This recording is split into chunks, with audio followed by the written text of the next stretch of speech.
Siguro yun. Okay. Ngayon, so yun yung sa akin. I think pwede si Christian magbigay ng opinion niya basta handa siya kung may magbabatikos. At in this case, maraming nagbabatikos sa kanya. Okay? Tsaka kailangan kapag yung vlogger ka tapos bumabardagol ka, bumabanat ka sa kabilang grupo, kailangan ready ka din nun. Di ba mga kababayan? Kailangan handa kang sumalo ng mga bardagol din sa iyo. Ganun yun, no? Hindi pwede dito, lalo na dito sa mundo ng politika po, mga kababayan, na gusto mo, bato ka lang ng bato, pero kapag ka ikaw na yung binardagol, ikaw na yung binalikan, ayaw mo na. Galit ka na. Iiyak. Hindi pwede yon, no? Ako, kapag ka yung may, kunyari, sasabihin sa akin dyan, oy, bulol kang vlogger ka. Re-respect ko lang. Ngungu nga yung mga vlogger nyo. Tapyas nga yung mga nguso ng mga vlogger nyo. Reklamo pa kayo na bulol ako. Ganun lang, no? Kailangan marunong ka sumalo ng banat sa iyo dahil bumabanat ka din naman. At kung ibig sabihin nun, mababawasan ng subscribers, then so be it, di ba? Basta be real with your opinion. At sa akin, kung totoong yan ang paniniwala niya, then, di ba, so be it. I'll give you an example, guys. Tingin ko ito, to be honest, mga boss J. Pamuser, no? Etong pagbaba ng subscribers ni Christian Esguerra, ayan, 702 na lang ho, mga kababayan. Siguro mga lang to. To be honest, mga boss J. Pamuser, bilang isang vlogger, 5 taon na din tayo dito, no? Nakita na natin yung ups and down ng mga vlog. Siguro bababa yan mga 3 araw pa. Ganun pa. Siguro mga 3 araw pa. Tapos pagkatapos ng pagbaba ng mga 3 araw na yan, muli, din ho yan eh. Papanik din ho yan, mga kababayan. Kasi kagaya niyan, huhupa na din ho yan, mga boss J. Pamuser. Diba?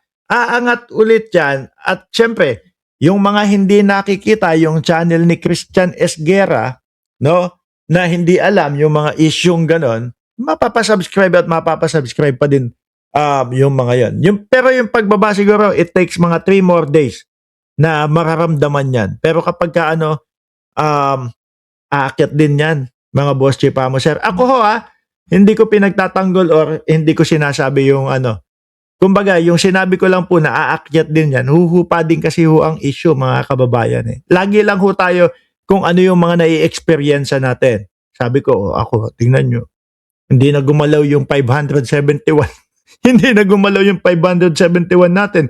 Tapos biglang may isang araw, 2,000, 3,000, yung dadagdag sa, ewan ko ba, naguguluhan din ho ako dyan sa YouTube na yan.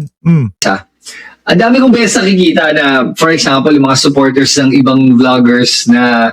Ayan, basahin natin, si Ma'am Ludivina, di mapili, sobra akong nasaktan, nabigla ako, kaya na-samurai ako kay CE, kay Christian Esguerra. Ayan karamihan po, ganyan mga kababayan. Kaya talagang bigla na nawala. 15K na ang nawala. Madami na din pa talaga. Nagalit sa akin. May mga vloggers, alam naman nyo kung sino yung mga, hindi ko na sabihin kung sino. Yung tinawag akong bobo. Di ba? Ilang beses ako tinawag bobo online. Sinabihin ako ng bobo. Yung mga followers niya, tinawag akong bobo. Siya mismo tinawag akong bobo. Opinion niya yun Sabi ni Sir Juancho Sinigayan, sana nga Sir Mark, bumalik pa mga subscribers, pero ako ayoko na sa bulaan na journalist. For sure, yung mga nag-unsubscribe dyan, no? Kung babalik man sila doon sa subscriber ni Christian Esguerra, matatagalan po. Pero let's say doon, sabihin na natin 15,000, no? Yung mga nawala. Sabihin mo ng 1,000 lang yung babalik tapos matatagalan pa. Pero sabi ko nga po sa inyo, madami po tayong mga Pilipino Madami po tayong mga Pilipino. So, mayroon pa din makakakita noong channel ni Christian Esguerra, makakadiskubre nung channel ni Christian Esguerra, mga kababayan, na hindi alam yung naging issue sa kanya, na nagsabi siya ng tanga or kasabwat ang presidente. No, mga kababayan. Sabi ni Jenisa De La Torre, hindi na ka-move on si Fake Purse dahil inalis ng ABS-CBN dahil sa katangahan niya. Ano? Hindi, kagaya ho niyan. Hindi ko alam kung ano yung issue niya doon sa ABS-CBN, mga boss J. Pamo, sir. No? Hindi ko ho alam. Para sa akin, di okay kung opinion niya yun. Okay. Kaya sa akin, let's not make too much of an issue out.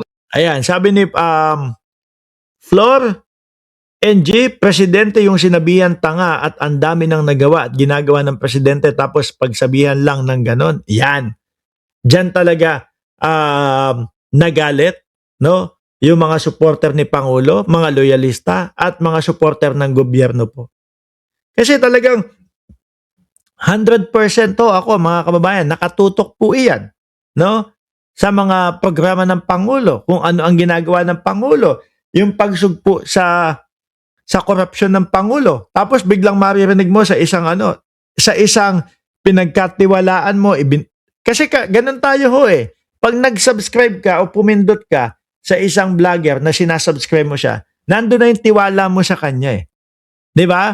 Nandun na yung nandoon na okay sa akin ito. No, palagay ang loob ko dito. Tapos biglang tanga or kasabwat ang Pangulo. Ayun.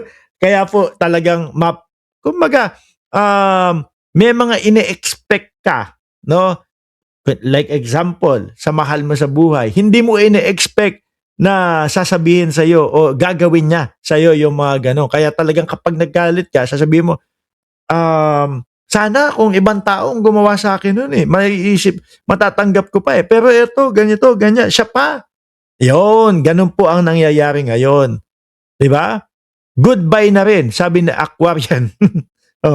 Goodbye na. Of it. Again, may karapatan ng mga BBM vloggers na magalit at sabihin na gusto nila sabihin. Pero akin lang, medyo hinay-hinay lang tayo lahat ngayon at this point. Okay. So ngayon, yung isa pang ngayon tuloy, may papanoorin tuloy ako si Bloodcaster. No, papanoorin ko lang 'yun, no? Agree 100% kay Kristan, hindi lang sana president kundi sa kapwa natin dahil hindi tayo nagsasalita ng masama sa kapwa natin. punto gusto ko bagitin. So I'll go through each of the points, ha? Ay, okay. Yung siguro, Sabi ni Ma'am Mary Ann Carbon, hindi kaya may maleta na yan sa mga Duterte, si Christian S. Guerra, no? Tuluyan ng ginapang ng mga Duterte, inonse yung mga dilawan. Ginamit na lang si PBBM para di mabuko yung pag-onse sa dilawan. Sabi ko nga sa inyo, mga kababayan, yung isang araw na vlog natin. Kaya ang title natin doon, kukunin na ba ng SMNI? Kasi yung naratibo na siya yung pumipirma, siya yung lumalagda, siya yung yes dyan sa mga insertion na yan. Naratibo ho yun ng mga DDS ho kasi, mga kababayan. No?